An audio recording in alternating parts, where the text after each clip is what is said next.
This is Mazurka Canyon, up a 20-mile dirt road east of Owens Valley out of Independence, California. It's about 9,000 feet up in the Inyo Mountains.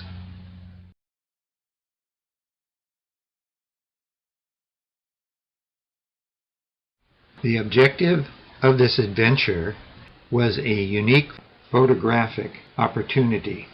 Danny and I were going to capture the moonrise over some unique rock formations called the moonscape. We had for years flown over these in our gliders.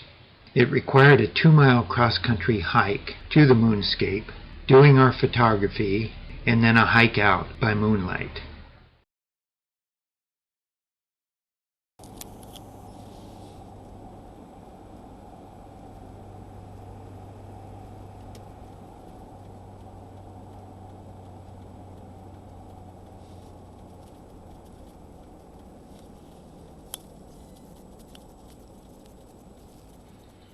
This is the Mazurka Canyon experience. You're driving down this beautiful highway, and all of a sudden you've got to make a right turn, and it's like turning into nowhere.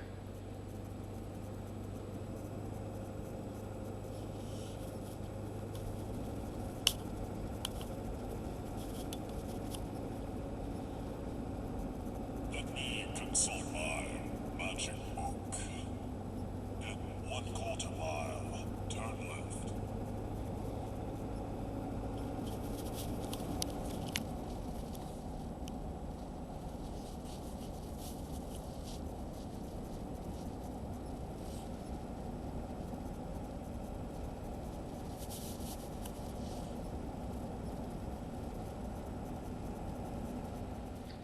And after you've turned off the main highway,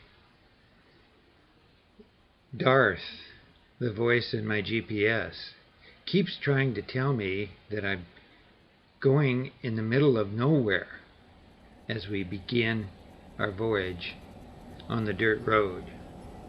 In 900 feet, turn left.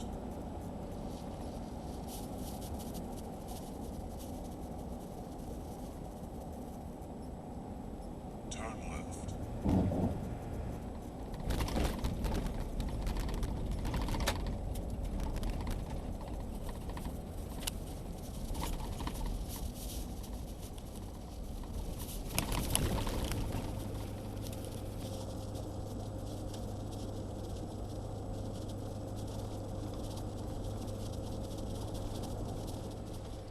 This is the start of the canyon.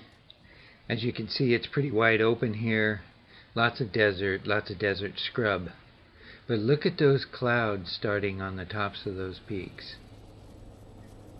We'll get more on those later. Turn left.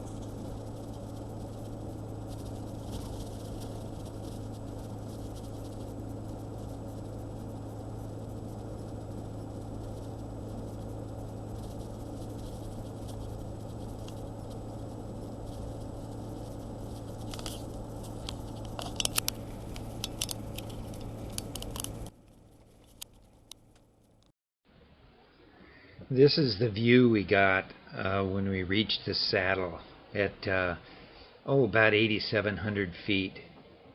And this is the saddle at the top of Mazurka Canyon.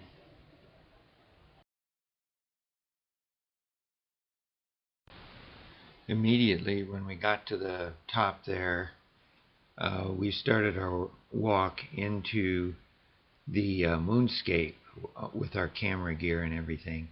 That's a bristlecone pine, I think, there in the background.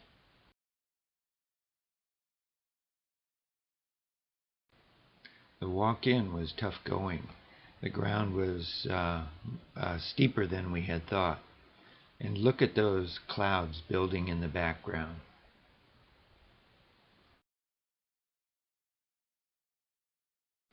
The clouds had built up so much that we decided there wasn't going to be any moonlight. And in addition to that, the ground was really tough going, so we decided to break it off and turn and head for camp.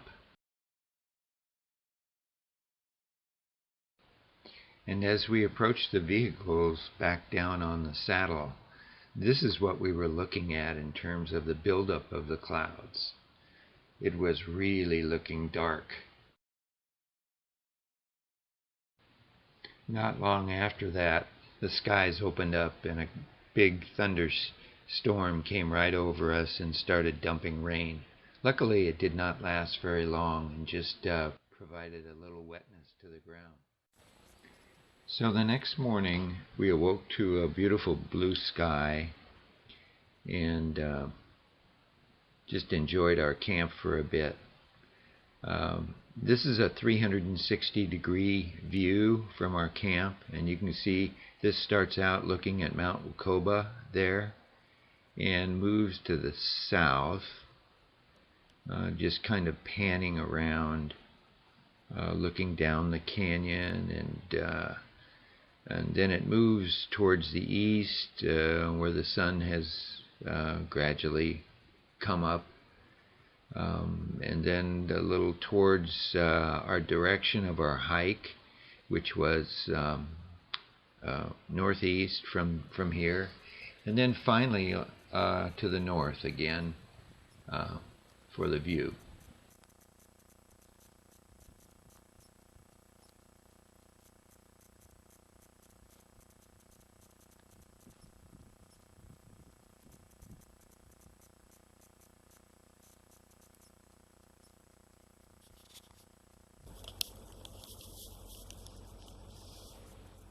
On this next morning, we pack up our camp, pack up our gear, and begin the long road down, 20 miles worth of dirt road.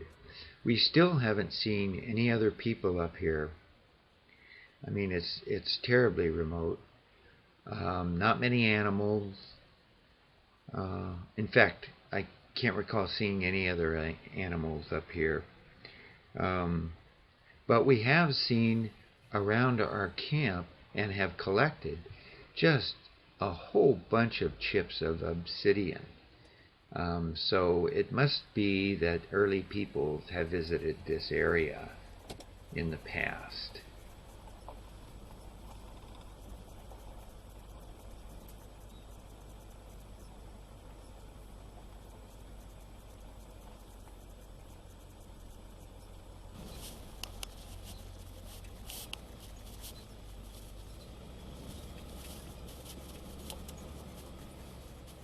So up on top, as we start down, the road is pretty flat, but then it starts to steepen out.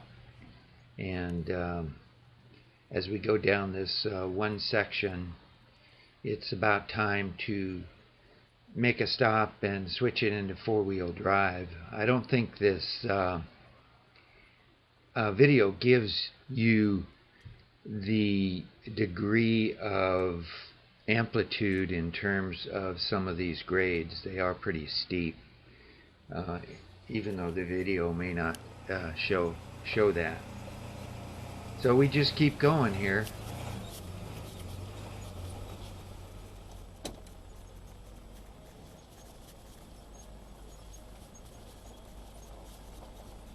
Okay, as we head on down this section, you can hear and kind of see the road steepen.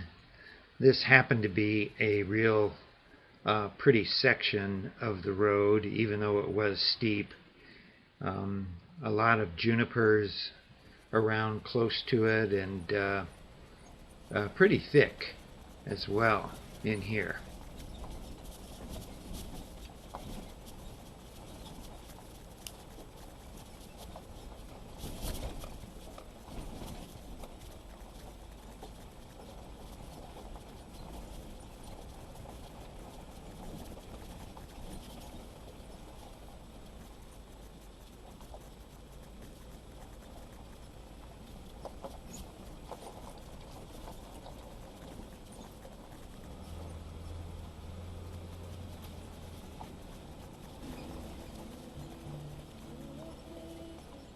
Again, the canyon starts steepening up here and tightening up. You can see the sides are pulled in pretty close at this point, and we're kind of on a shelf as we move down this road, which is part probably part of the steeper part of the canyon.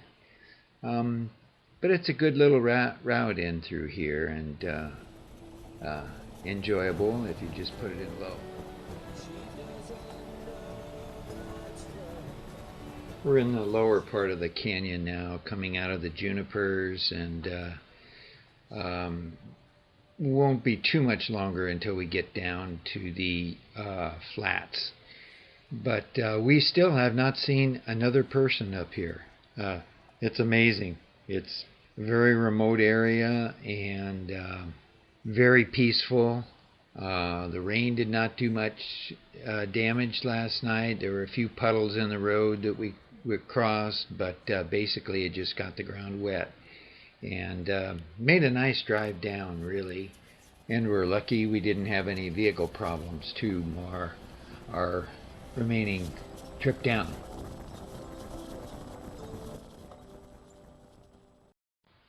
On the trip down, we passed an old mine, and so we stopped there, did a little bit of photography, bunch of wood here that's all weathered and equipment, and then we moved out onto the flat and went up into the high country, where we found evidence that the thunderstorms had hit up there as well.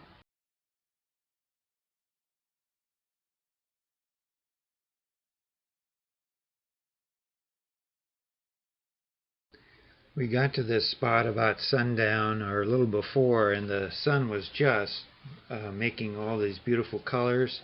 And here we have Ansel Gonzalez trying to do a little photography, and like I say, the sun was going down. We tried to capture that a little bit to see what we could do.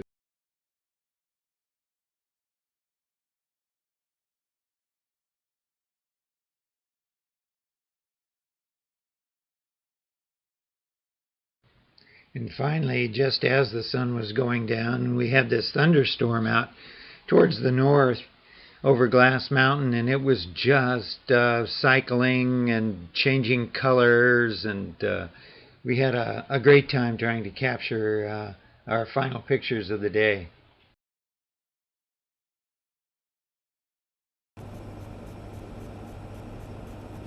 So after the sun went down, we packed it up and got back on the road and headed on down towards Bishop, where we spent the night. The next morning it was back on the road again, and we were headed south on Highway 395, heading home. The adventure was over.